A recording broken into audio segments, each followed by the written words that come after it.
Kaining Lunes, Oktubre 28, kan ipaluwas na kan Professional Regulation Commission o PRC ang resulta kan October 2024 Geodetic Engineers Licensure Examination. Sa 1,343 na nagbalo kan sa indang swerte, sa 600 an puminasa. Kabali naman sa top notchers ang tulong produkto kan Bicol University na sinda Engineer Aaron Paul Millena Lolor, Engineer Ray J. Bion Binoto Balderrama, asin Engineer Jabes Abisamis Duebo. Ta for digdi si Engineer Aaron, nahastangon andai pa makatubod kan sa iyang nakuang trayompo. Istorya niya, dakulon man siyang inagihan na agyat antes na maging ganap na enhinyero. Dugang pa niya, bako man ini ang kursong muya niya.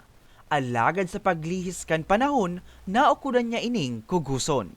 Galing ako sa pagiging ABM student, bali ang alam ko lang po talaga is accountancy and other terms, mga ganyan. And wala po talaga akong idea sa engineering. Wala po akong background.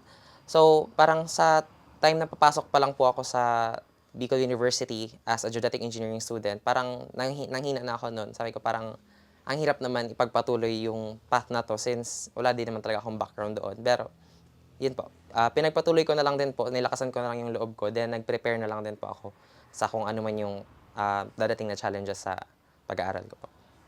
Sa trayumpong ini ni Engineer Paul, saro sa pinakamaugma si Tatay Orsesiano.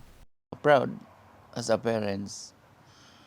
Proud ako kahit mahirap nakakaraos kami sa buhay. Yun man lang ang ano ko, mananahi lang naman ako. Naiuli naman ni Engineer Ray ang ikaanom na pwesto. Pagsarig manda sa Diyos ang sa iyang pigkapitan, ngani makapasar sa exam. Sabi niya, antes ang eksaminasyon, nagkaigo siya nin eye infection. Alagad imbes na panluyahan, inidaan sa pigkwaan niya nin inspirasyon. Nagsimba po ako every week sa St. Jude po. Then, ganoon na-motivate po ako sa homework ni Father Marfukan. Sobra pong importante na para maging di mawaran ako kay doubts. Di ako mag-doubt sa ano ko po, sa sarili po, arketo. Huli sa pagtios, minsan man daang pinanluyahanin buot si Engineer Jabes na top 8 sa naunang bitan na eksaminasyon. Istorya niya, sarong parasira ang sa iyang ama. Sakto sa naman daa ang nakuko kan sa indang padre de pamilya nga ni ibuhayon sindang magturugang. Alagad, sa pag-agiman kan panahon, mas nagtatakda sa isip niya na mag-adal nin maray para maihiwas sa pagtios ang sa iyang pamilya.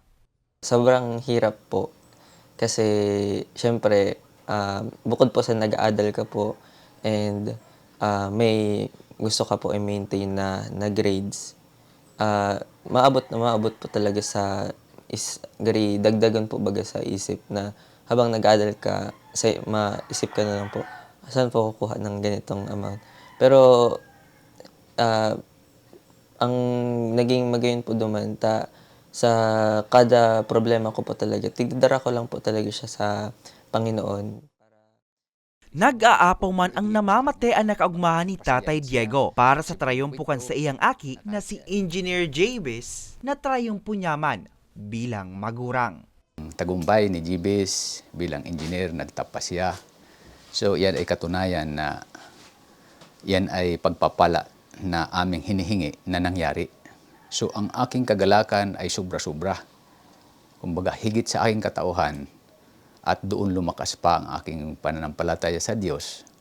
Sa ngunyan, naghahanap na nin malalaogan na trabaho ang tulong bagong Bicolanong enhinyero.